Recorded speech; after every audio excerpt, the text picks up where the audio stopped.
Sa garahe nyo pa po ba yung mga sasakyang iyon? So the Rolls Royce was around parang 42, yung Bentley 20. I can't remember all at the top of sa my dami. head.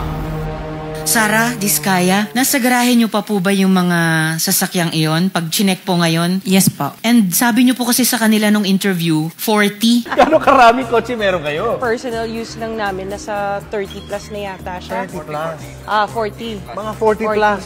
Ngayon 28. Ilan ba talaga ang sasakyan nyo? Kasama pa yung mga service cars ng mga employees ko that is owned by the companies. So the Rolls Royce was around parang 42. The Maybach 22.